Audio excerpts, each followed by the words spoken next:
기도하고 그 영광을 맛보기를 소망합니다. 함께 하시고 기름 부어 주시옵소서. 역사하실 것을 믿고 간구하며 예수 그리스도 이름으로 기도합니다. 아멘. 이거 너무 모니터가 커요. 조금만 줄여주세요. 네, 하나님 말씀 보도록 하겠습니다. 시편 139편입니다. 시편 139편. 모니터가 너무 큰데? 네. 계속 하우링이 좋나요? 네. 13절부터 16절까지의 말씀. 시편 139편. 너무 모니터 좀 줄여주세요 이거. 네. 네. 시편 139편 13절부터 16절까지의 말씀입니다. 저와 여러분이 한 절씩 교독하고 마지막 절은 합독하도록 하겠습니다. 꺼버리는 거예요? 네. 네. 교독합니다. 주께서 내 내장을 지으시며 나의 모태에서 나를 만드셨나이다. 내가 주께 감사하옴은 나를 지으심이 심히 기묘하심이라. 주께서 하시는 일이 기이함을 내 영혼이 잘 아나이다. 내가 은밀한 데서 지음을 받고 땅의 깊은 곳에서 기이하게 지음을 받을 때에 나의 형체가 주의 앞에 숨겨지지 못하였나이다. 내 형질이 이루어지기 전에 주의 눈이 보셨으며 나를 위하여 정한 날이 하루도 되기 전에 주의 책에 다 기록이 되었나이다. 아멘. 아멘. 네, 우리 주변에 있는 분들에게 이렇게 한번 인사하도록 하겠습니다. 가족보다 당신과 함께 있는 시간이 더 많은 것 같습니다. 네. 앞뒤로 다시 한번 인사하겠습니다. 그게 가족입니다. 네, 저는 교회 공동체가 가지고 있는 이 땅 가운데 특수성 그리고 또 주신 축복이 있다고 생각합니다. 그건 뭐냐면 사실 아무 관계도 없거든요. 아무 관계도 없는데 그 아무 관계가 없는 사람들이 그리스도라는 이름 아래 하나가 되어서 가족처럼 지낼 수 있다는 거. 이거 특권입니다. 이 땅에는 어떤 공동체를 이루든 서로의 이권과 서로의 성향이 맞지 않으면 그 공동체와 관계를 이어갈 수 없습니다. 근데 우리 보시면 여러분 우리 교회에 있는 멤버들하고 다 마음이 맞으세요? 안 그렇잖아요. 그죠? 예, 그렇지 않은데도 불구하고 하나님께서 교회라는 이름으로 한 공동체를 이루게 하시고 그 공동체 안에서 예배하고 생활하게 하시는 게 너무나 감사합니다. 저는 그게 이 교회가 가지고 있는 특수성 가운데 하나로 생각하고 이 땅이 누릴 수 없는 축복이라고 생각합니다. 그 축복을 온전히 누리시는 그리고 아침부터 저녁까지 누리시는 빛과 소금교회 되시기를 주님의 이름으로 축원합니다. 네, 오늘은 하나님 언제부터 사람인가라는 제목으로 하나님 말씀 증거하도록 하겠습니다. 제 둘째가 오늘 이번에 보험갱신하다가 보니까요 만 3세더라고요. 만 3세. 근데 이제 어제 저녁에 제 옆에 누워 있길래 제가 엉덩이를 이렇게 손 만지면서 주물럭주물럭 거렸어요. 그랬더니 뭐라고 얘기하냐면 아빠 나도 이제 많이 컸으니까 내 엉덩이 함부로 만지면 안 돼. 이렇게 얘기하는 거예요.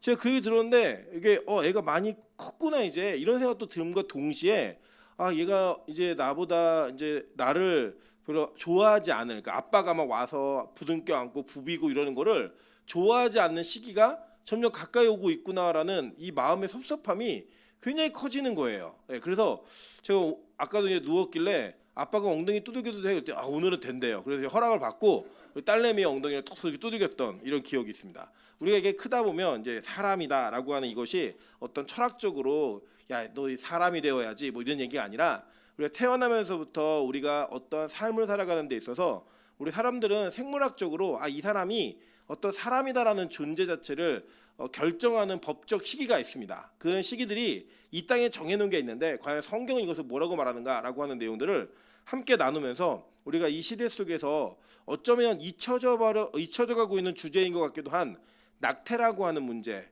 이거에 대한 내용들을 함께 나누고 하나님 앞에 기도하며 회개하는 시간을 갖도록 하겠습니다. 여러분 보시면 우리나라에 아주 특이한 현상 가운데 하나가 뭐냐면 이 불임의 치료 숫자가 굉장히 급격하게 증가하고 있습니다. 제가 이제 통계 자료를 쭉 보고 있으니까요. 어떤 일이 있었냐면 숫자로는 약 4.7%가 증가했어요. 그러니까 연도수에 비하면. 그런데 이 2018년도와 2022년도에 환자의 수는 4.7%가 증가했는데 치료에 관련한 비용은 약 100%가 증가했습니다. 2배가 증가했다는 거죠. 이유가 뭘까요?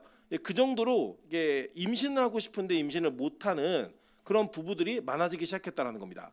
그래서 이 시대 속에서 여러 가지 환경의 변화들이 있지만 뭐 여성의 몸에 대한 변화도 있고 사회적인 여성의 위치에 대한 변화도 있었을 겁니다. 예를 들자면 우리 권사님들 세대에는 결혼해가지고 아이 낳고 집안에서 전업주부로 일하는 게 너무나 당연했어요.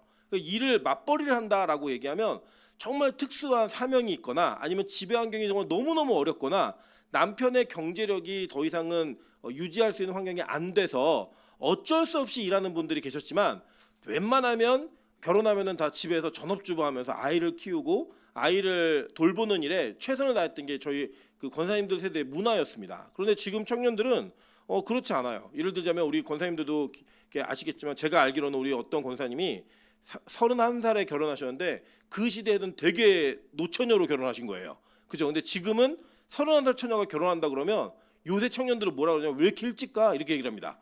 예, 완전 시대가 변해버렸죠. 저는 이거 지역색도 있다고 생각해요. 우리나라에서 이제 지방에서는 여자들이 30을 넘으면 집안에 우한거리가 되기 시작합니다. 저 인간 언제 시집 가려고 그러지? 막 이런 우한거리 되는데 서울에 있는 그러니까 수도권에 있는 처녀들은 자기가 35이어도 늦다고 생각 안 해요.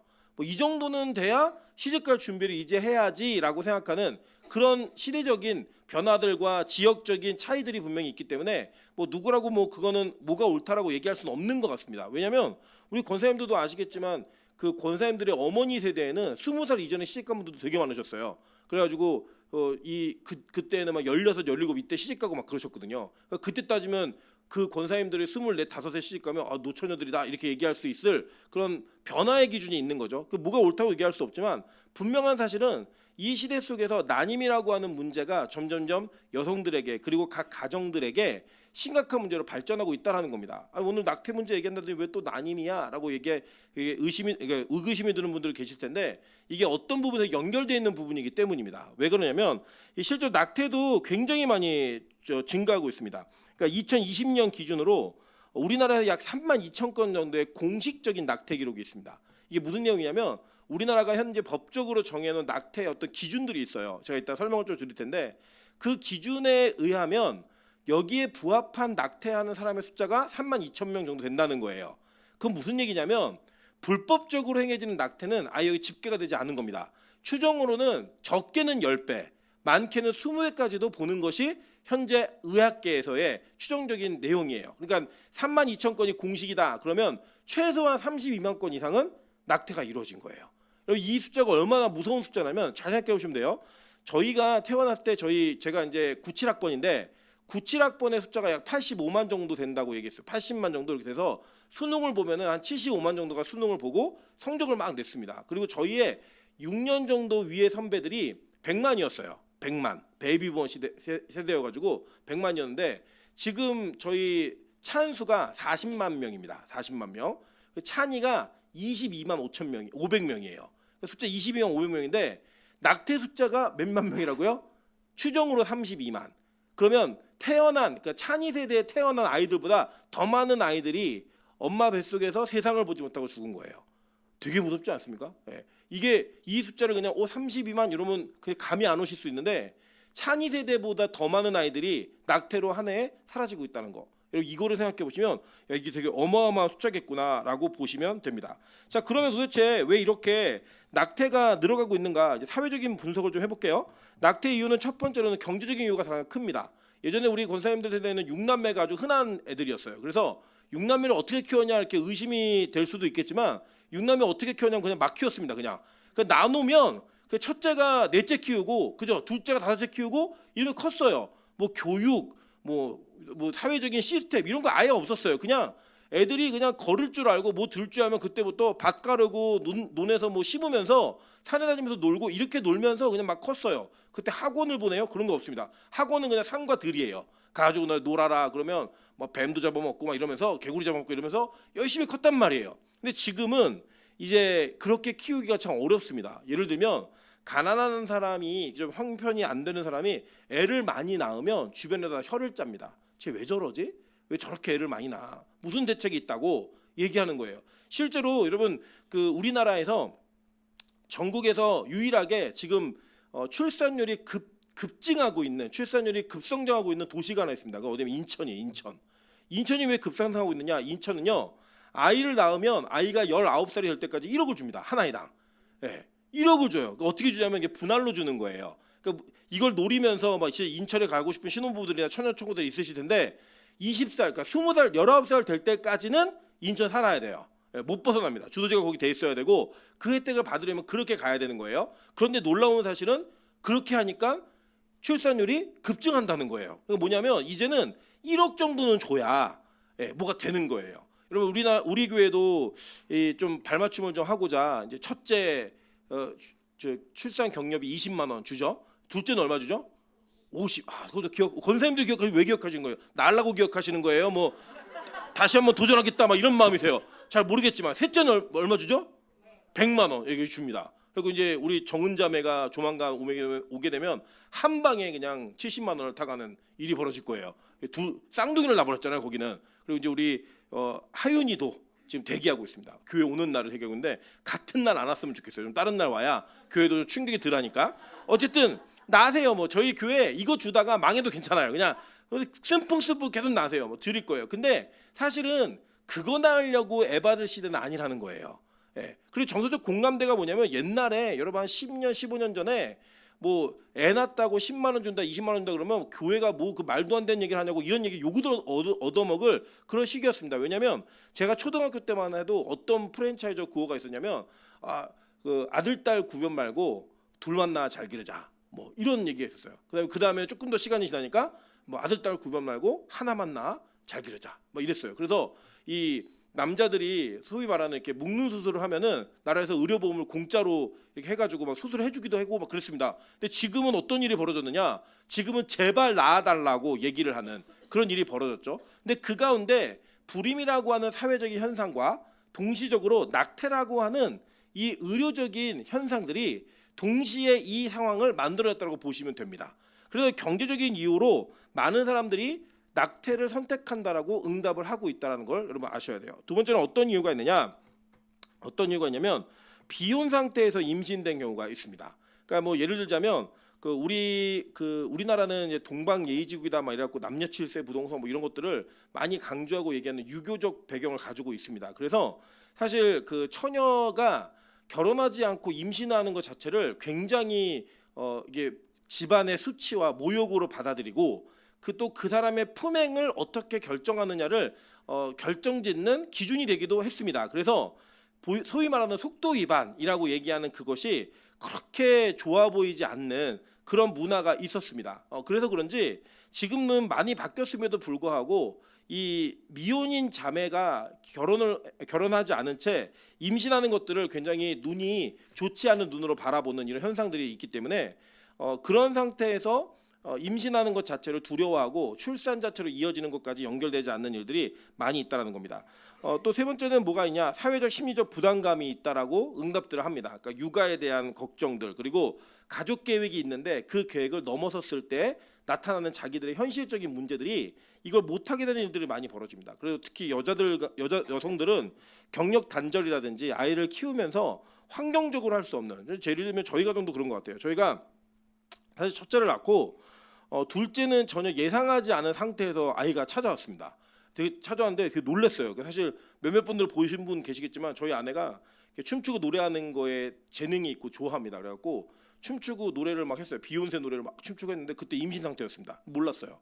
임신이었으면 그렇게 과격하게 흔들면 안 되는데 너무 과격하게 흔들어갖고 찬이가 자꾸 흔드는 것 같아요. 이렇게 확 흔들고 이렇게 하는 게 이게 잘못돼갖고 태교가 잘못돼갖고 이런 일이 벌어지는 것 같은데 몰랐어요. 찾아왔는데 막막한 거예요. 어떤 막막함이 있었냐면 이제 예전에는 일이 좀 없었고 좀 일이 이렇게 많지 않았던 때 찬수가 태어난 거는 기다렸던 아이이고 준비가 되어 있었는데 준비하지는 않은 상태에서 갑자기 아이가 찾아오니까 이거 어떻게 해야 되지? 물론 저희 가정이 막 낙태를 고민하고 이런 건 아니에요. 그건 아니었지만 그 아이가 찾아왔을 때 누리는 그 기쁨보다는 이거 뭐지? 이런 충격적인 그런 사건들이 좀 있었던 기억이 있습니다. 그래서 이제는 이제 사회적으로 임신하는 것 자체만은 그냥 기뻐하고 즐거워할 수 있는 시대는 아니라는 겁니다. 물론 성경은 이런 자연적인 임신에 대한 그 인위적인 차단, 즉 피임이라고 하는 그런 것들을 정지하지는 않습니다. 여러분 성경 가끔 오해하실 수도 있는데 성경에 보면 창세기 38장에 유다의 아들이었던 그 엘이 죽고 둘째였던 오난이 형의 기업을 이어야 돼서 다말에게로 들어가는데 그가 다말에게 이 아이가 태어나면 자기에게로 올 기업이 형에게로 갈까봐 땅에다가 설정을 했다라고 얘기해요. 그러니까 일종의 피임입니다. 피임을 했더니 하나님이 그걸 보고 악해서 죽였다고 얘기해요. 그래서 이 캐톨릭에서는 피임하는 것 자체를 금지합니다. 이론적으로는 금지해서 뭐 예를 들면 성적인 관계를 맺을 때 콘돔을 낀다든지 약을 먹는다든지 이런 것들을 금지하는 것들로 이야기합니다. 근데 기독교는 그렇지 않습니다. 하나님 우리에게 성을 주신 이유는, 성이라고 하는 그 영역을 주신 이유는 단지 출산을 위해서만 주신 게 아니에요. 부부간의 그 그리스도와의 연합에 대한 감격과 기쁨을 누리라고 주신 영역이 있기 때문에 그 기독교는 피임하는 것 자체를 반대하지는 않습니다. 그럼에도 불구하고 이 피임을 하지 않았을 때, 때로는 피임을 했을 때에도 가끔씩은 아이가 생기는 경우가 종종 있습니다. 그래서 그 종종 생기는 경우에 당황하거나 어떤 어려움을 가질 수 있는 부분들이 있다라는 거예요. 근데 잘 보시면 아이가 생기는 것과 아이가 생기지 않는 이 문제는 인간이 자기 스스로 결정할 수 없다라는 것이 이 사회적 현상을 통해 나타나고 있다라는 거예요. 잘 보시면 이거였어요. 제가 아까 불임을 얘기했잖아요. 어떤 부분은 아이를 너무 갖고 싶은데 그 아이가 생기질 않아요. 그래서 정말 많은 돈, 제가 이제 추정한 내수 보니까 2,400억 정도가 쓰였더라고요. 1년에. 그 정도의 돈이 지금 임신하지 못하는 사람들이 임신을 하기 위해 노력하는 재정으로 사용되고 있다라는 겁니다. 이건 뭐예요? 내가 임신해야지. 내가 30에 결혼해서 32살에 임신하고 33에 애를 낳은 다음에 34쯤에는 둘째를 낳았으면 좋겠다. 이렇게 계획하는 계획들이 있잖아요. 그 계획이 마음대로 된다 안 된다? 안 되더라는 거예요. 여러분, 그래서 자기가 원함으로 인해 임신하지 못한다라고 하는 것은 이미 성경에도 여러 번 증거가 되어 있습니다. 그래서 아브라함의 가정이라든지 뭐 한나라든지 이런 여자들은 정말로 결혼을 해서 아기를 갖고 싶었지만 아기가 생기지 않아서 그것 때문에 인생의 좌절과 낭망을 겪었던 사건들을 우리는 봅니다. 마찬가지예요. 동시적으로 우리가 무엇을 봐야 되냐면 낙태하는 사람들이 많다고 했어요. 그건 무슨 얘기냐면 자기들이 예상하지 않고 계획하지 않고 필요로 하지 않았는데 임신이 되는 가정이 있더라는 거예요. 여러분, 이 두 가지는 이 세계에 동시적으로 일어나고 있는 사건이에요. 여기서 우리가 발견할 건 뭐냐면 이겁니다. 생명이 생기거나 생기지 않는 일은 인간의 힘으로 조절할 수 있는 일이 아니라 하나님의 결정하시는 일이구나. 이거를 받아들여야 된다는 거예요. 여러분, 이 낙태에 대한 문제를 접근할 때 우리는 세상은 사회적인 현상들을 분석하는 것으로 접근하지만 그리스도인은 그렇게 접근하시면 안 됩니다. 그리스도인들은 이 모든 사회적 현상의 이면에는 하나님의 통치와 계획이 반드시 있었다라는 것을 알고 접근하셔야 되는 거예요. 자, 예를 들어 보면 이럴 수 있죠. 우리 교회에도 앞으로 생긴 가정들 속에 정말 원함이 있는데 정말 그 나이가 차서 이제 생산 능력이 없어질 때까지 아이를 못 갖는 가정이 있을 수 있다 없다? 있다는 거예요. 그럴 수 있어요. 충분히. 그게 뭐냐? 하나님의 통치 가운데 일어난 일이라는 겁니다. 마찬가지예요. 동시에 정말 아이를 갖거나 원하지 않았음에도 불구하고 아이가 생기는 일이 있을 수 있죠. 그죠? 예를 들면 우리 교회에도 미혼모가 있을 수 있다 없다? 있죠. 물론 일어나지 않았으면 좋겠지만 그 일이 일어날 수 있다는 거예요. 충분히. 근데 여러분, 그 일을 우리가 어떻게 받아들여야 되냐면 이것도 역시 누구의 통치 가운데 있는 일이다? 하나님의 통치 가운데 일어난 일이다 라고 우리는 받아들여야 된다는 거예요. 왜냐하면 이것은 사람의 힘이나 우리가 의학이 아무리 발달해도 조절할 수 없는 영역에 있기 때문입니다. 그러니까 심지어는 여러분, 완벽하다라는 표현도 100%는 없습니다. 99%를 얘기하는데 1%의 가능성을 뚫고 아이가 생기는 경우도 있더라는 거예요. 여러분, 그런 일들이 실제 보시면 우리가 이 땅을 살아가면서 나타나는 모든 현상 가운데 하나님의 통치가 없는 곳이 있다 없다? 없어요. 그게 이 낙태를 기본적으로 대해야 되는 우리의 태도라는 거. 여러분, 그거 한 가지를 기억하셔야 됩니다. 자, 그러면 도대체 우리나라에는 어떤 사람들이 낙태를 하고 있고 그 낙태한 유형들을 제가 쭉 말씀드렸잖아요. 그러면 도대체 그 낙태하고 있는 연령이 어떻게 차지하고 있는가, 이것들을 통계적으로 제가 제시해 드릴게요. 먼저 25세부터 29세까지가 전체 낙태의 30%를 차지합니다. 그러니까 20대에 있는 자매들이 그러니까 낙태하는 전체 숫자에서 20대가 30%를 차지하고 있다는 거예요. 그리고 20에서 24세, 그러니까 더 어린 층이죠. 여기가 27.8%예요. 이게 두 개를 합하면 몇 프로예요? 거의 57%. 그러니까 57.8%가 20대가 20살에서부터 29까지 그 연령이 반절 이상의 낙태의 숫자를 차지하고 있다는 거. 이게 우리가 심각하게 바라봐야 되는 하나의 사회적 현상이고, 기독교적 관점으로 굉장히 우려해야 되는 모습입니다. 동시에 30살에서 34살까지가 22%를 차지해요.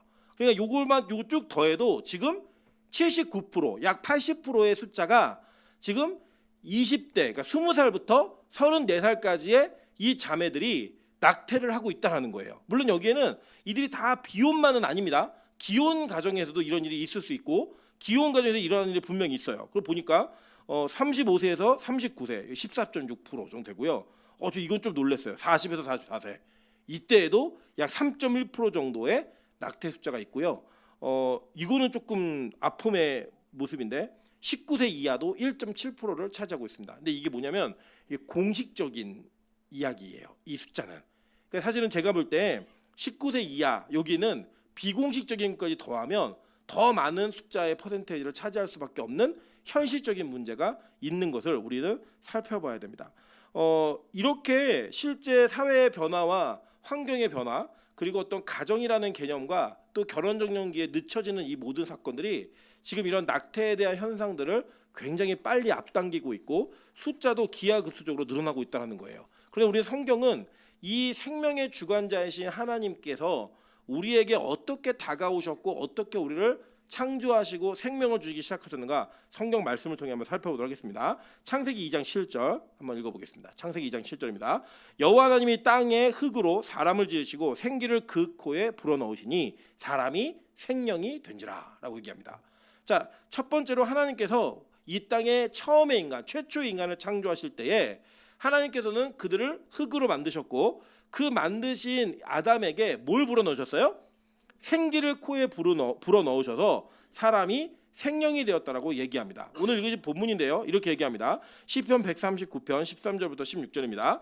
주께서 내 내장을 지으시며 나의 모태에서 나를 만드셨나이다 라고 얘기했어요. 자, 그러니까 시편 기자는 뭘 얘기하고 있냐면 내가 하나님께 창조되어진 자인데 나는 어디서 창조되었대요?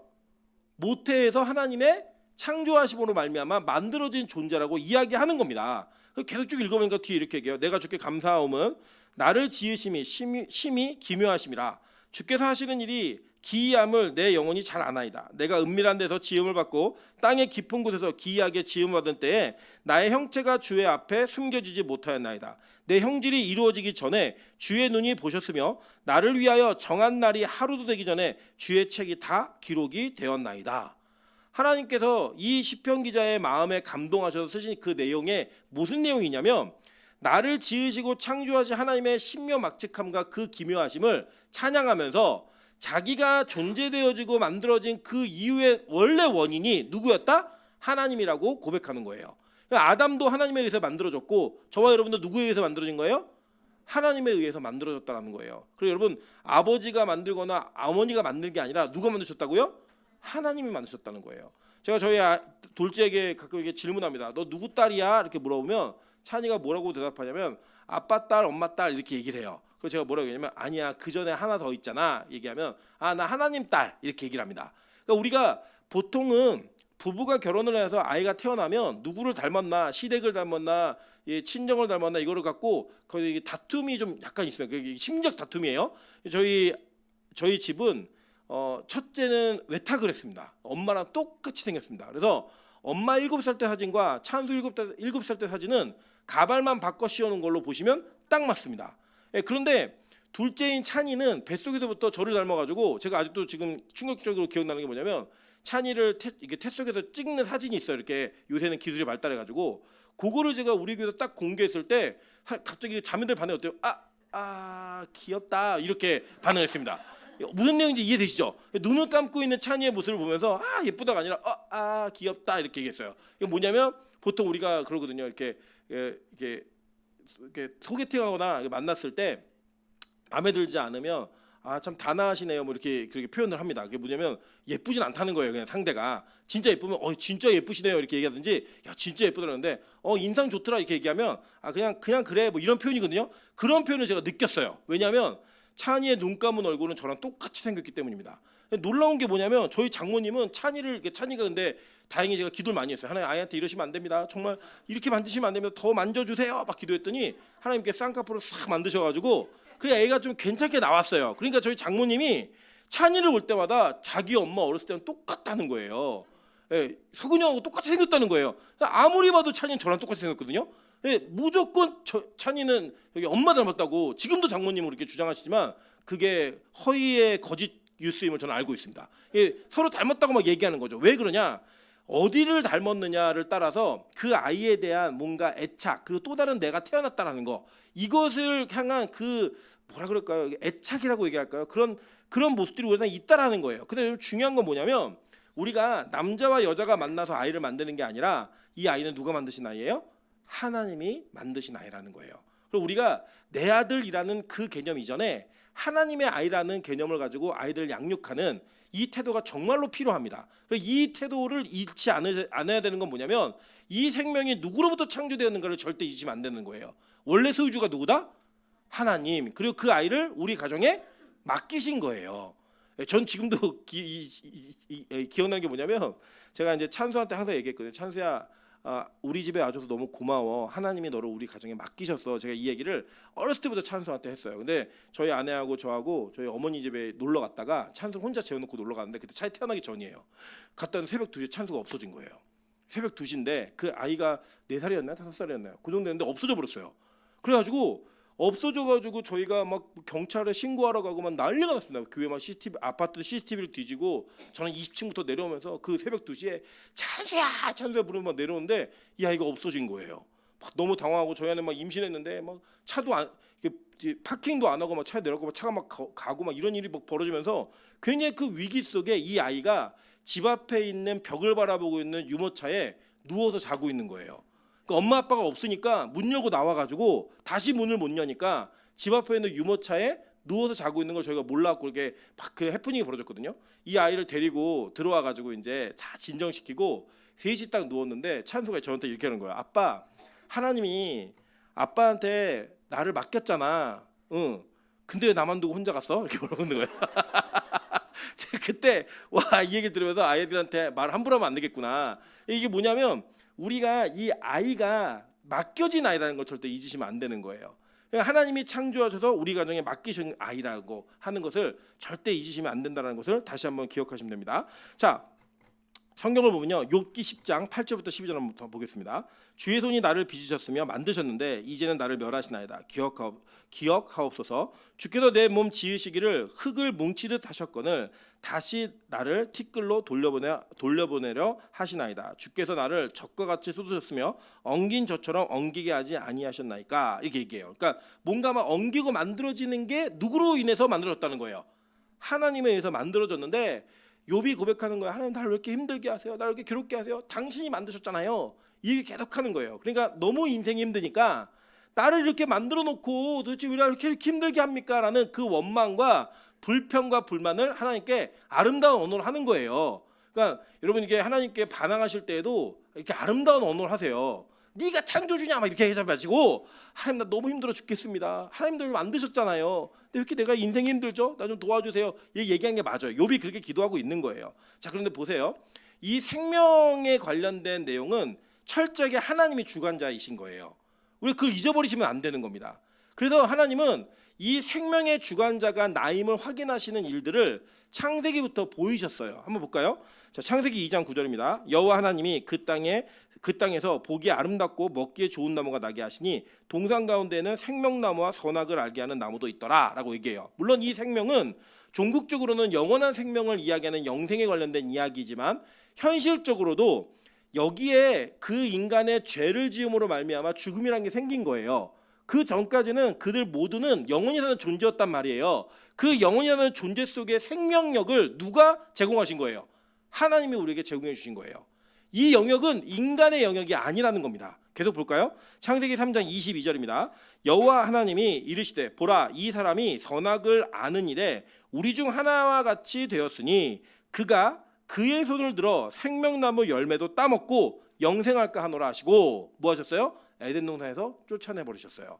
뭐냐? 생명에 대한 연속성 그리고 생명의 영원함 그리고 생명의 존속되어지는 이 모든 것들은 누구의 통치라는 거예요? 하나님의 통치 아래 있다는 거예요. 인간이 손을 대지 못하게 하셨다는 겁니다. 여러분 물론 여기에는 더 이면적인 이야기는 인간이 죄된 상태에서 선악과를 따먹고 영원히 사는 것이 지옥이기 때문에 그 지옥의 삶을 살게 하지 않게 해서 쫓아내신 사랑도 있지만 동시적으로 인간이 자기의 생명의 연한을 주장할 수 있는 그 권한이 없다라고 하는 사실을 하나님은 이미 창세기에 인간의 타락 때부터 타락하기 이전부터 하나님 그것을 결정해 놓으셨다는 겁니다. 여러분 이것이 우리 안에 기독교인들에게 생명을 대하는 태도여야 하고 생명에 대한 그 분석과 생명에 대한 인식을 할 때 절대 잊혀져서는 안 될 내용이라는 것을 잊으시면 안 되는 거예요. 자, 그래서 그러면 도대체 오늘 설교 제목처럼 우리는 언제부터 사람인가?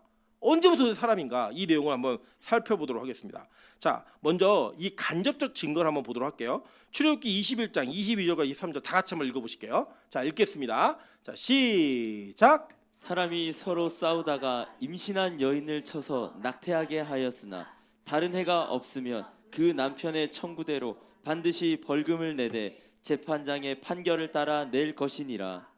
그러나 다른 해가 있으면 갚되 생명은 생명으로. 자, 여기 뒤에 보시면 그 뒤에 거는 눈은 눈으로 이해는 이로 이렇게 얘기하는 거예요. 이게 오늘 주일학교 설교 제목이었는데 잘 보세요.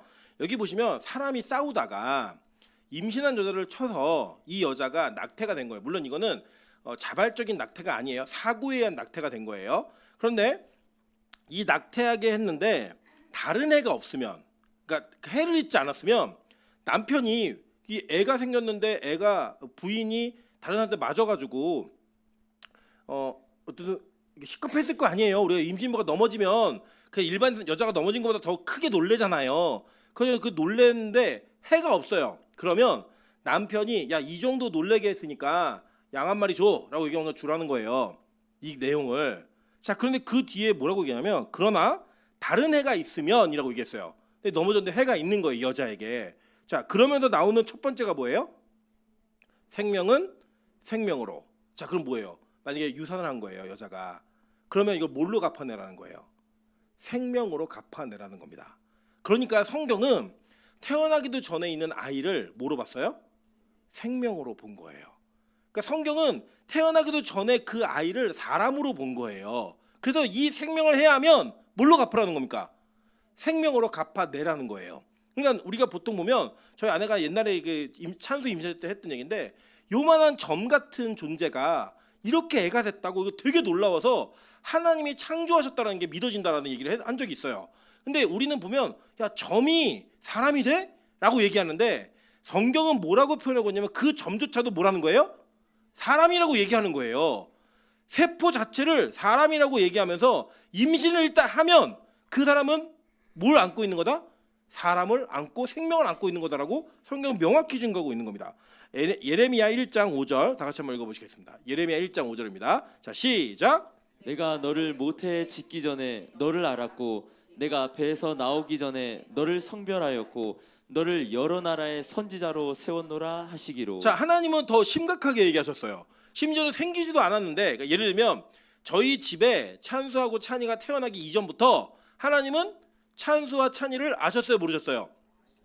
아셨다라고 얘기하는 거예요. 그러니까 더 크게 얘기하면 더 신학적인 개념 속에서는 예정 가운데 하나님은 저희 가정에 두 아이를 보내시기로, 두 아이가 마지막이에요. 기도해 주세요. 네. 두 아이를 보내시기로 작정하신 거예요. 그리고 그 작정 속에서 저희는 몰랐지만 야, 2016년도에 맞나요? 6년도? 6년도에 너네 집에 찬수가 갈 거야. 하나 정해놓으신 거예요. 2021년도에 너네 집에 찬이가 갈 거야. 저희는 예상 못했다니까요. 근데 그 계획대로 이루시는 거예요. 그건 누구의 계획이다? 하나님의 계획이었다라고 얘기하는 겁니다. 자, 그런데 지금 현재 우리나라의 법의 물론 이제 법에 좀 내용이 좀 있는데 원래는 이 헌법재판소에서 낙태를 금지하는 것이 여성의 자기결정권을 침해하는 거다라고 해서 이 낙태 금지법이 위헌이라는 판정을 받았어요. 그래서 원래 이게 없어져야 되는데 그 당시에 국회가 막 싸우느냐고 이 법을 상정 못 해가지고 이 법이 계류되는 바람에 이게 무효가 됐습니다. 그래서 지금은 이 낙태에 대한 법이 있는데 그 법에 대한 내용들이 뭐가 있냐면 첫째로는 임신 14주 이내에는 여성의 요청에 따라 낙태가 허용이 되어집니다. 그때는 뭐로 보는 거예요? 사람으로 보지 않는 거예요. 그러니까 14주 이내에 여자가 나 이 아이를 낳고 싶지 않아 라고 결정을 해서 병원에 가서 수술해 주세요 라고 얘기하면 그래 수술해줄게라고 하는 아무 제약 없이 수술이 가능해집니다. 그게 바로 이제 우리나라 현행 법이에요. 15주부터 24주는 조금 달라요. 이때는 모자 보건법상의 사유에 해당하는 경우에만 낙태가 허용됩니다. 근데 이게 허용되는 경우가 뭔지 보시면 첫 번째, 본인이나 배우자가 유전성 질환이 있는 경우, 유전성 질환이 있기 때문에 나는 이 질환을 가진 아이를 낳고 싶지 않다라고 얘기하면 낙태를 해주는 거예요. 동시에 본인이나 배우자가 전염성 질환이 있는 경우, 이때에도 낙태가 허용됩니다. 그리고 강간 또는 중강간에 의해 임신된 경우, 이런 경우가 있고, 법률상 혼인할 수 없는 혈족 또는 인척 간에 임신된 경우, 또 임신의 지속이 모체의 건강을 심각하게 해칠 우려가 있는 경우에는 요 주차가 넘어가도 이 낙태가 허용이 되어집니다. 자, 근데 여기에서 우리가 받아들일 수 있는 내용이 있고 받아들일 수 없는 내용이 있어요. 먼저는 요 내용 한번 보도록 할게요. 본인이나 배우자가 유전성 질환이 있는 경우, 요거는 우리 교회에도 이 대상자가 포함될 수 있는 이야기이기 때문에 원래는 아닌데 이게 지금 얘기를 해야 될 것 같아요. 오늘 우리 찬양 인도를 우리 명수 형제가 했습니다. 우리 명수 집사는 음악적 재능이 뛰어난 건 사실인 것 같아요. 뭐 보지도 않고, 저는 봐도 못하는데 보지도 않고 하는 거 보면 야, 대단하다라는 이게 있어요. 물론 우리 명수 집사는 유전적인 질병에 의해서 시각을 잃은 게 아니라 의료 사고 때문에 시각을 잃었습니다.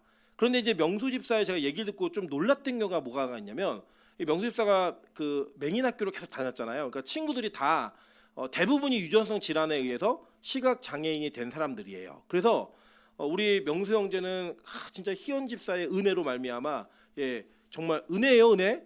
긍휼과 은혜로 말미암아 이제 볼 수 있는 정인하고 결혼을 했어요. 결혼했는데 대부분은 시각 장애우들은 시각 장애우들과 결혼한 경우가 상당히 많이 있습니다. 근데 이제 우리 생각에는 이게 교만한 생각이죠. 교만한 우리 생각에는 내가 시각 장애인이고 내 아내가 시각 장애인이어서 결혼해서 아이를 낳으면 시각 장애인이 될 거다라는 생각이 있으면 안 낳을 것 같잖아요. 여러분 그렇게 생각 안 드세요? 저만 그런가요? 저는 그렇게 생각했어요. 근데 아이를 낳더라는 거예요. 걔도 난다는 거예요.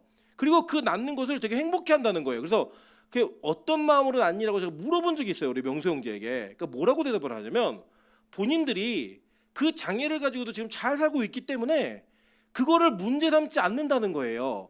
이 아이도 잘 살 수 있을 거라고 생각한다는 겁니다. 그런데 여러분 잘 보세요. 지금 우리나라가 정해져 있는 법에 유전성 질환이 있어서, 만약 예를 들어서 내 아이가 시각을 잃고 태어날 것 같다는 느낌이 들면, 그런 마음의 불안함이 있으면 그냥 낙태하겠다 얘기하면 낙태시켜주는 거예요. 여러분 한번 생각해 보세요. 그러면 만약에 명수 집사 그런 케이스 아니지만, 명수 집사가 그런 케이스에서 만약에 낙태가 되었다, 뱃속에 있을 때, 그럼 우리는 우리 교회 반주자 하나 잃은 거예요. 여러분 잘 생각해 보세요. 이게 어떤 한 사람이 그 장애를 가지고 성장했는데 진짜 정상인 사람보다 더 탁월한 부분을 갖고 살아가는 자기 인생의 삶의 영역이 있거든요. 근데 우리가 그것을 우리 마음대로 재단해 버리는 거예요. 야, 너는 장애가 있기 때문에 너는 우리보다 정상적으로 살 수 없는 존재야. 그래서 너는 차라리 태어나지 않는 게 좋아 라고 얘기하는 그 교만은 이 낙태에서 인정하고 있는 법인데, 우리는 이것을 법이 괜찮기 때문에, 법이 있기 때문에 이건 죄가 아니다라고 말할 수가 없는 거예요. 여러분 지금 누가 우리 명수 형제에게 야, 넌 태어나지 않았으면 좋아할 뻔했을까, 이게 누가 얘기할 수 있어요? 아니에요. 여러분 이렇게 귀한 은사와 재능을 가지고 많은 영혼들에게 기쁨을 주고 많은 일들과 봉사와 섬김이 가능한 이 영역은, 여러분 우리보다 훨씬 나은 영역이 있잖아요. 여기 신디 못 치는 분들 다 회개하세요. 네. 나는 눈이 떴는데도 이거 못하는데, 눈이 보이지 않는데 이거 하는 형제가 있다는 것 자체가 우리에게는 충격 아닙니까? 근데 만약에 이것이 옳다라고 한다면 우리는 장애우들의 미래를 우리가 보지도 않고 재단해 버리는 거예요. 뭐냐, 이거 범죄예요. 여러분 예를 들어 우리가 정상인 아이에게도 야, 너는 큰 힘을 되긴 글러먹었어, 너는 사람 되긴 글렀어 라고 얘기하면 신뢰요 아니에요? 신뢰잖아요. 근데 우리는 그 일을 함부로 하고 있다는 거예요 지금. 야, 너 병이 있을 것 같으니까 넌 죽어야 돼, 이 얘기하는 이거 살인행위입니다. 살인행위. 먼저 우리가 아직 결정했죠. 아이가 그냥 있을 때부터 사람이에요. 성경은 그렇게 얘기했다고요. 근데 그 아이의 인생을 내가 결정하는 거예요. 살아보지도 않고 가능성도 주지 않은 채 그걸 얘기하는 겁니다. 그래서 여러분 이거는 우리가 동의할 수 없어요. 여러분 마찬가지예요. 제가 섬기던 교회에 동역자들 가운데, 동역자 중에 이 목사님 부부에게 임신이 돼서 아이가 찾아왔는데, 나중에 이 아이를 이게 임신해서 태어나서 가고 있는 이게 양육하고 있는 중에 심각한 문제가 발생했습니다. 아이의 뇌가 없다라는 거예요. 예. 그래서 병원에서는 낙태를 권유했습니다. 이건 법적으로도 문제가 되지 않습니다라고 얘기했는데요. 이 목사님 부부가 좀 참 존경스러워요. 기도로 오랜 시간 끝에 이 아이를 낳기를 결정했어요. 물론 이 아이 태어난 이후에 13시간 만에 죽었습니다. 예. 그럼에도 불구하고 하나님이 우리에게 주신 생명이기 때문에 이 아이를 낳아야 된다라고 부부가 결정하신 거예요. 저는 이분들의 목회나 이런 것들을 다 알 수는 없지만 지금 어떻게 목회하시는지 잘 몰라요. 그런데 그 상태에서 그 결정은 하나님 앞에 나중에 굉장히 칭찬받을 만한 아주 올바른 결정을 했다라고 좀 믿어요. 그럼 그럴 수 있잖아요. 이 아이에게 주어진 생명의 수완이 이 땅에서 13시간일 수 있어요. 그 아이의 구원의 문제가 뇌가 있고 없고를 결정하는 게 아니라고요.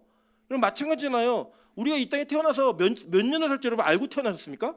아니에요. 여러분 태어나서 한 살 만에 죽을 수도 있고요. 100년 살아서 죽을 수도 있어요. 그런데 그 태어난 존재 자체로서만 우리가 뭘 인정할 수 있냐면 하나님 앞에 어쨌든 허락받은 영혼이라는 거예요. 그리고 그 허락받은 영혼 속에서 그의 천국과 지옥의 문제는 누가 결정하시는 거예요? 하나님이 결정하시는 거라고요. 근데 왜 그 영혼을 우리가 마음대로 재단해요? 야, 너는 뇌가 없으니까 그냥 죽어 없어도 마땅해. 이 아이에게 주어진 생명의 시간이 이 땅에서 13시간일 수 있다라고요. 24시간일 수도 있고. 그거는 우리의 영역이 아니라는 거예요. 생명나무의 영역은 누구의 영역이었어요? 하나님의 영역이었다는 거예요. 자, 이건 논란의 여지가 있으니까 여러분 이해하고 좀 들으세요. 강간 또는 중강간에 의해 임신이 된 경우, 그리고 충분히 여러분 동의하실 수 있을 거예요. 심리적으로. 자, 그런데 우리가 이걸 뭘 봐야 되냐면 이런 거예요. 여러분 성경을 보시면요, 이혼이 금지되어 있어요, 아니면 이혼이 허락되어져 있어요? 성경에 이혼. 나중에 우리 한번 다룰 문제가 있을 거예요. 다룰 주제가 이혼이 금지돼 있어요, 허락돼 있어요? 허락돼 있어요? 금지돼 있어요? 예? 성경이 되게 애매하게 얘기해요. 한번 볼게요. 마태복음 19장 5절부터 9절 다 같이 한번 읽어보실게요. 자, 시작. 기를 그러므로 사람이 그 부모를 떠나서 아내에게 합하여 그 둘이 한 몸이 될지니라 하신 것을 읽지 못하였느냐. 그런즉 이제 둘이 아니요 한 몸이니 그러므로 하나님이 짝지어 주신 것을 사람이 나누지 못할지니라 하시니, 어짜오되 그러면 어찌하여 모세는 이혼 증서를 주어서 버리라 명하였나이까. 예수께서 이르시되 모세가 너희 마음의 완악함 때문에 아내 버림을 허락하였거니와 본래는 그렇지 아니하니라. 내가 너희에게 말하노니 누구든지 음행한 이유 외에 아내를 버리고 다른데 장가드는 자는 간음함이니라. 자, 예수님 시대에 율법 학파가 샴마의 학파, 힐렐 학파로 나눠져 있었어요. 근데 이걸 이제 통합한 사람이 이제 통합하려고 노력했던 여러 사람들이 있는데, 이 힐렐 학파에 의하면 아내가 밥을 지을 때 뒷모습이 예쁘지 않으면 이혼 사유가 됐습니다. 밥을 태웠다 이혼이에요, 그거는. 우리 교회 이혼당할 자매들 되게 많아요. 특히 우리 민하연 전사님, 밥을 하면은 어떻게 그렇게 똑같은 재료와 똑같은 기구를 사용하는데 이렇게 밥을 못할까 하는 충격적인 기적이 일어납니다. 그런 기적이 일어나는 걸 보고요. 또 우리 민정 간사는 동일한 걸 가지고도 이렇게 만들면 진짜 맛있게 만들어내요. 사람은 생긴 거가 달라요, 여러분. 뭐가 은혜인지 모르겠지만 잘 보세요. 근데 이런 율법의 적용에 대한 질문을 던질 때 이 바리새인들과 서기관들이 모여가지고 예수님을 곤란하게 만들려고 질문하는 거예요. 너 무슨 학파야? 물어보는 거예요. 근데 예수님 뭐라고 얘기하시냐면, 야, 이거 사람이 하나님이 하나가 되게 걸 나눌 수가 없어. 그게 뭐예요? 이혼이 금지된 거예요, 허용된 거예요? 금지돼 있어요. 그런데 그럼 왜 모세는 이혼 용서를 줘서 왜 보내라고 얘기했어요? 라고 하니까 뭐라고 얘기했어요?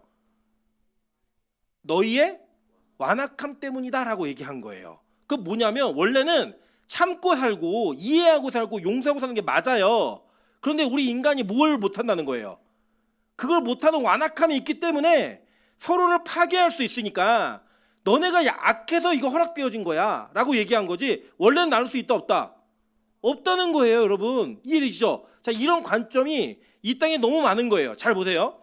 낙태라는 문제, 여러 가지 이런 문제들이 생기는 이유는 원래 하나님의 창조 섭리에 의하면 죄를 짓지 않은 인간들에게 일어날 수 있는 일이에요, 아니에요? 아니라고요. 그러니까 이게 죄를 지으면 낙태된다 이게 아니고, 죄가 없는 세상에서는 이런 일이 없다고요. 성경이 이야기 얘기해요. 하나님의 새 하늘과 새 땅이 오면 낙태하는 자가 없다라고 얘기한다고요. 없어요. 그런데 인간의 죄악의 문제로 인해 이런 현상들이 벌어지고 있는 거죠. 자, 그래서 보세요. 원래 예를 들어서 어떤 한 자매가 강간에 서 임신이 되었어요. 그러면 아까 우리 서두에 얘기한 게 아이가 생기고 안 생기고 누구의 결정이에요?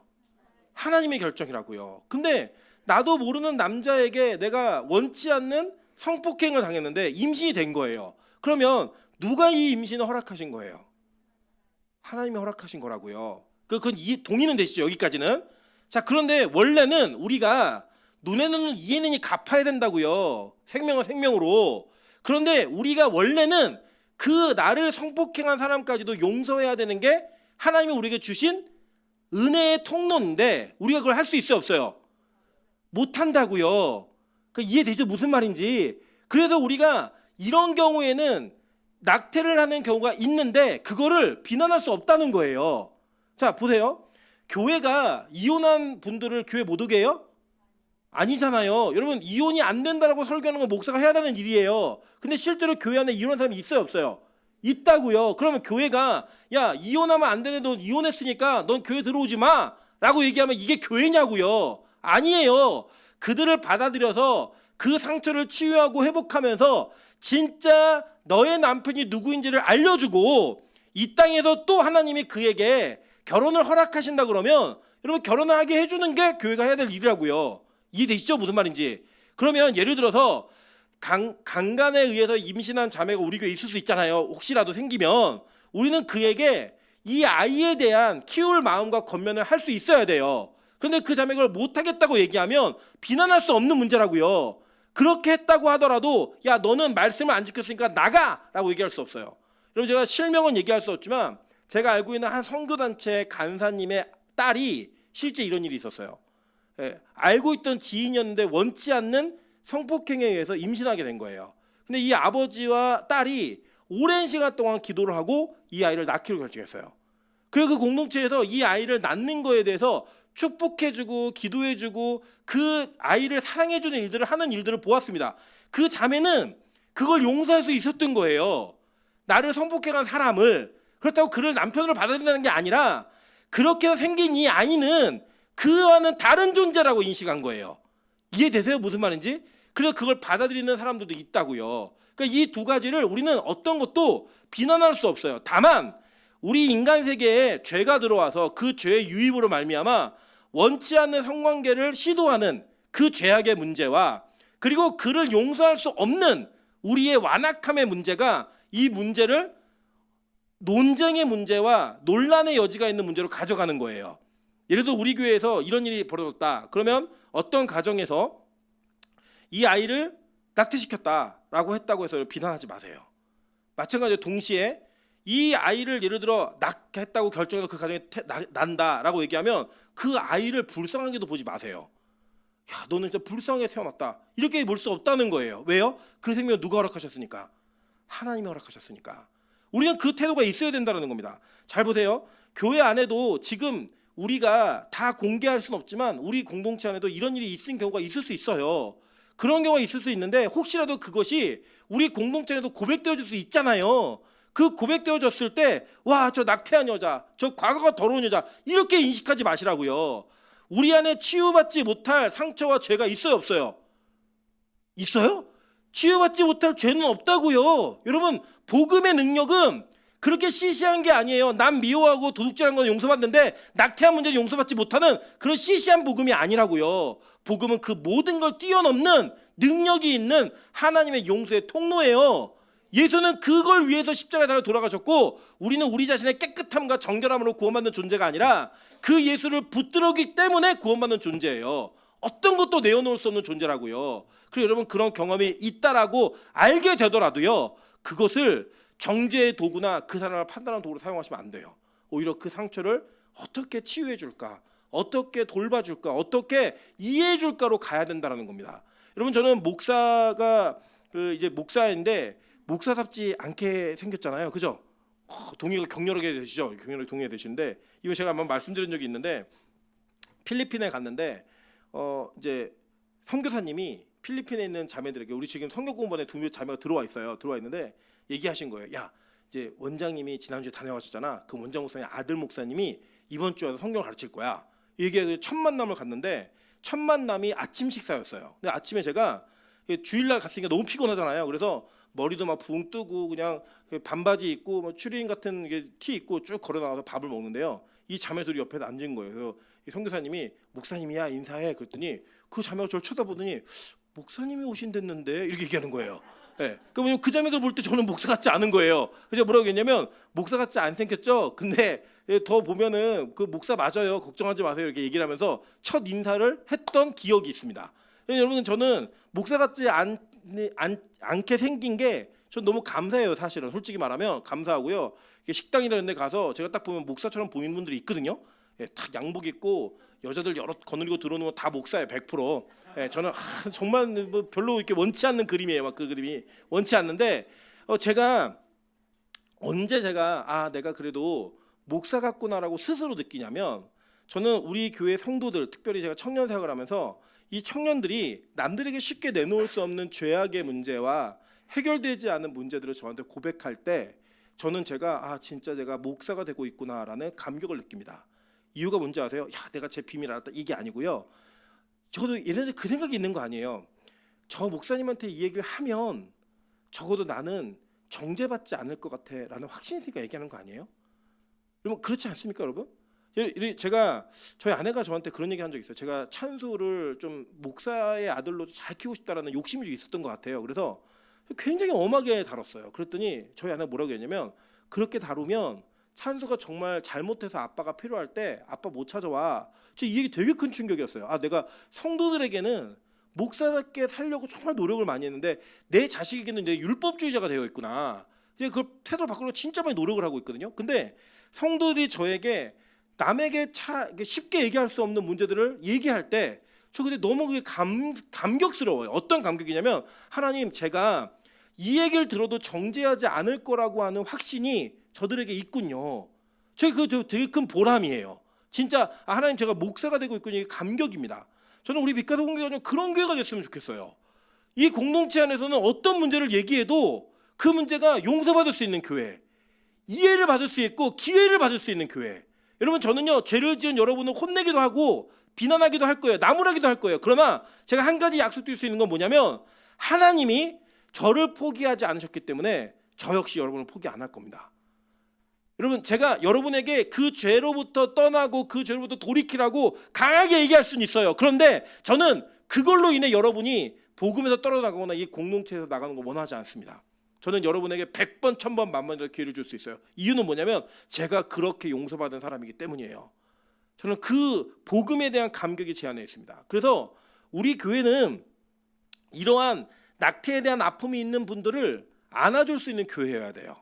알려서 아는 게 아니에요. 야, 어느 집사 알고 봤더니 낙태경험 10번이나 했대. 이게 아니라고요. 그게 아니라 그게 있어도 말하지 않고 그를 안아줄 수 있고 말하지 않고 그가 다시 그런 결정을 하지 않게 만들 수 있는 그 복음에 대한 올바른 가르침과 따뜻함에 공존할 수 있는 교회가 된다는 거예요. 저는 우리 교회가 이것을 위해 기도하는 교회가 된다고 생각합니다. 여러분 잘 보세요. 그 내용에 의한 내용들을 한 가지 또 보도록 할게요. 임신의 지속이 모체의 건강을 심각하게 해칠 수 있는 우려가 있는 경우, 이 경우는요 모든 개신교 캐톨릭까지도 다 동의하는 경우예요. 예를 들어서 이 아이를 계속 데리고 있으면 엄마의 치료나 엄마의 상황에 심각한 문제가 생겨서 엄마가 생명을 잃을 수도 있다라고 얘기하면 아이를 낙태시키는 경우가 있어요. 이거 기독교도 다 인정하는 경우입니다. 그럼 여러분 한번 잘 생각해 보실게요. 때로는 우리 영화나 드라마에서 보면 엄마가 이제 암에 걸렸는데 그 암 치료를 받지 않고 아이를 출산하는 경우가 있어요. 그러면 엄마는 죽어요. 이거 보신 적 있죠? 예. 그리고 그게 저는 복음이라고 생각합니다. 어떤 복음이냐? 예수님은 스스로 어떤 자의적 결정하셨냐면 우리 죄된 인간을 위해서 자기의 생명을 포기하고 우리를 살리시기 위해 이 땅에 오셨어요. 그래서 자기의 생명을 내려놓음과 다시 살아남으로 인하여 우리가 원래 죽고 다시 사는 그 존재가 될 수 있는 길을 여는 그 결정적인 역할을 했던 분이 누구냐? 바로 예수 그리스도예요. 그 마음이 있다면 어쩌면 우리의 선택인데 아이를 낳기 위해 엄마가 생명을 포기하는 이야기가 전 드라마에만 있는 이야기라고 생각하지는 않습니다. 그 일이 가능하다고도 보여져요. 그건 선택이에요. 이 문제는 비난할 수 없어요. 어떻게 애를 낳기 위해 자기 생명을 포기하냐, 어떻게 지 살자고 지 새끼를 죽여, 이렇게 얘기할 수 없다고요. 전 이거는 하나님께서 우리에게 주신 선택의 기회가 있다고 믿어요. 이 문제는 우리가 조금 더 진지하게 다가가야 되는 문제가 있습니다. 사실 이 낙태라고 하는 문제를 한 번에 해결하기에는 너무 힘든 주제이고 여러 가지 논쟁과 논란의 여지가 있는 여러 가지 영역들이 분명히 있어요. 그러나 여러분 잘 기억하셔야 될 거, 첫 번째, 모든 생명은 하나님께서 주시는 거다. 안 주시는 것도 하나님이 안 주시는 거다. 그리고 우리는 어떤 케이스의 임신이든 하나님의 허락이 있었다는 걸 부정해서 안 됩니다. 그리고 그 부정되어진 그 상황, 그러니까 부정하지 없는 그 상황 속에 우리가 그래도 부정하고 싶을 여러 가지 상황들이 있잖아요. 그 상황들은 누구 때문에 기인한 거다? 우리의 완악함 때문에 기인하고 있는 거다. 그리고 그것을 놓고 기도하셔야 된다는 겁니다. 여러분, 먼저 저는 우리가 함께 기도하기 원하는 건 어떤 기도를 하기 원하냐면, 한국이라는 사회가 낙태를 조장하는 사회예요. 아까 읽으셨듯이 낙태를 조장하는 사회예요. 여러분, 우리나라가요, 놀라운 사실이 세계에서 가장 일을 많이 하는 두 번째 민족입니다. 그리고 동시에 가장 많이 노는 세 번째 민족이에요. 무슨 말이에요? 잠을 자지 않고 노는 거예요. 그래서 일도 많이 하고 놀기도 많이 놀아요. 근데 그 논다라는 그게 잠을 안 자고 밤에 노니까 어떤 문화가 생겼냐면 남녀 간의 성적으로 굉장히 문란한 문화가 생겨버렸어요. 결혼하지 않는 테두리 안에서 성을 누리고 성을 갖고 자꾸 장난치는, 심지어는 예전에 어떤 유명 가수가 뭐 섹스는 게임이다 막 얘기해갖고 막 논란했던 적이 있잖아요. 그리고 뭐 직업 여성은 프로게이머냐 막 얘기하면서 논란했던 그런 여러 가지 문제들이 있었습니다. 한국 사회의 일면을 보여주는 모습이에요. 그 모습 속에서 우리는 임신에 대한, 그리고 아이에 대한 책임감과 그것에 대한 하나님께서 얼마나 그것을 존귀하게 여기셨는지를 기억하지 않고 그 성에 대한 것들을 마구마구 즐기는 모습들이 우리 안에 있어요. 그러다 보니까 한국 사회에는 한 해에 태어나는 아이들보다 낙태로 죽는 아이들이 훨씬 많은 사회가 되어버렸고요. 자기 결정과 책임을 질 수 없는 아이들이 낙태의 문제로 정말 고민해야 되고 숨어서 그 일들을 해결하는 일들이 너무나 많이 벌어지고 있는 사회가 지금 이 사회입니다. 여러분, 그게 지금 여러분이 살고 있는 오늘이요. 내 딸은 괜찮아, 내 주변은 괜찮아, 그렇게 생각하지 마시라고요. 한 해에 태어난 아이들보다 빛을 보지 못하고 죽는 아이가 더 많은 시대가 바로 이 시대입니다. 여러분, 그게 교회가 이것을 제대로만 가르쳤다면 정말로 그리스도인이 말로는 뭐 25%만 얘기하는데 저희 안 돼요. 그렇게 얘기하는 그런 이 한국 사회 속에 기독교의 복음이 제대로만 인식이 되었다고 한다면 이거 돌이킬 수 있잖아요. 막을 수 있었잖아요. 근데 이걸 어떻게 막아요? 지금 청소년 시대는요, 얘네들이 청년 시대가 되잖아요. 우리나라 선교 국가 대상입니다. 기독교 인구가 4%가 안 되는 나라는 선교를 가야 되는 나라라고 우리가 흔히 얘기해요, 선교학적으로. 그런데 지금 현재 청소년들의 기독교 인구가 4%가 안 돼요. 얘네들이 이제 성인이 되면 이제 이 사회가 어떻게 변할지 모르고 생명에 대한 존엄의 가치를 어떻게 인정할지 우리는 아무도 몰라요. 그래서 오늘 기도하셔야 돼요. 오늘 우리가 이 문제를 놓고 회개하셔야 돼요. 혹시 우리 권사님들 가운데 이러한 문제와 연관이 있었던 기억과 경험이 있으시다면 여러분, 이 문제를 놓고 스스로 회개하시면서 하나님, 이 땅에 우리가 남긴 죄악의 유산이 물려받지 않도록 하나님 도와주십시오. 청년 세대 기도하셔야 됩니다. 하나님, 우리가 믿음의 유산을 받지 못하고 죄악의 유산을 받아 우리가 그 죄를 저지르고 있는 시대를 살고 있습니다.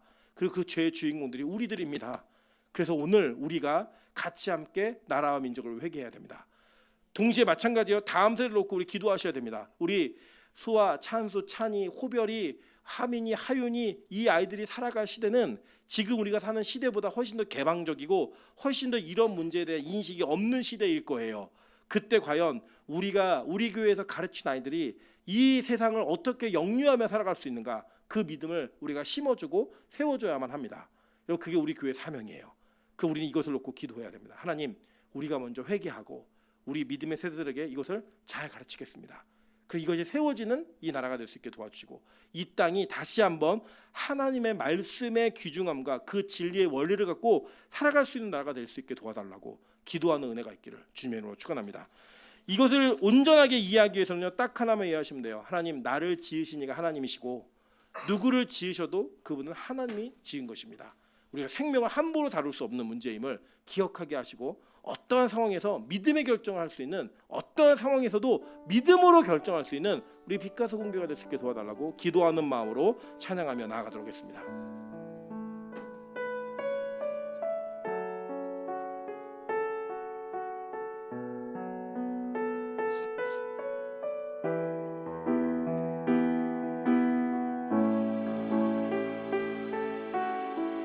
나를 지으신 이가 하나님, 나를 지으신 이가 하나님,